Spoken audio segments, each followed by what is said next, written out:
Bizge qara zikiladi. Atma жүгені басына салады.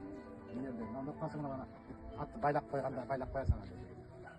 Мінгенде былай етіп салып ет үстіне. Мынау ері тұрған астында тоқма болады. Ері мына көпшігі.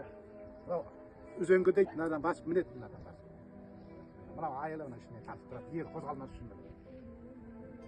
Мына сосын қамшы. Атты осымен айдайды қамшы. Әке, сіз жатыр. Кел, отыр балам. Мен мына жылқының жүгенін жасап жатырмын. Кеше сендер атамен мына аттың әбзелдерімен танысқан боларсыңдар да? Мен сол аттың жүгенін жасап жатырмын. Бұл жүген дегеніміз аттың қайысынан жасалады. Мына атты тізгіндеу үшін, ұстау үшін осы жүгенді пайдаланамыз. Балаларым, келіңдер мұнда, қымыз ішіңдер, сөйлеген боларсыңдар. Ой, айналайында, сөйледіңдер ме? Қымыз ішіп алыңдар. Балам, мынау ма? Бұл жылқының етінен жасалады. Сен жылқыны білесің бе? Кеше бардыңдар, көрдіңдер ме?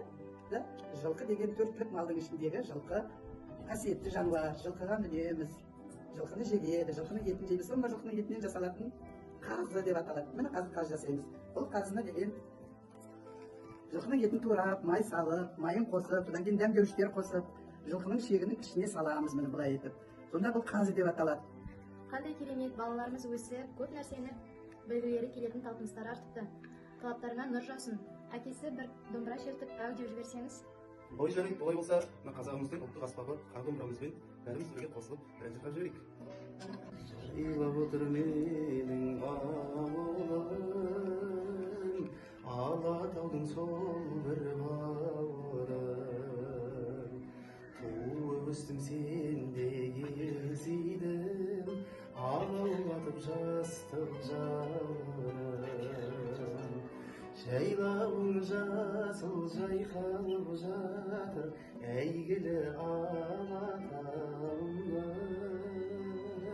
Гүліндей жайнап, асыр салып ойнап, еркелеп өскен ауылым.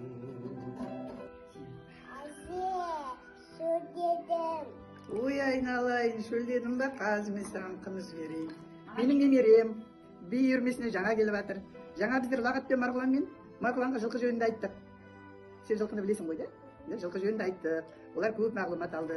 Енді мынау қымыз, міне сусын, қымыз жылқының сүтінен жасалады. Бұны шөлдегенде ішеді. Мен саған қазір берейін. Жетеді ата бабамыз осы қымызды алыс жолдарға шыққанда алып жүрген торсыққа құйып. Ой, айналайын, ас болсын.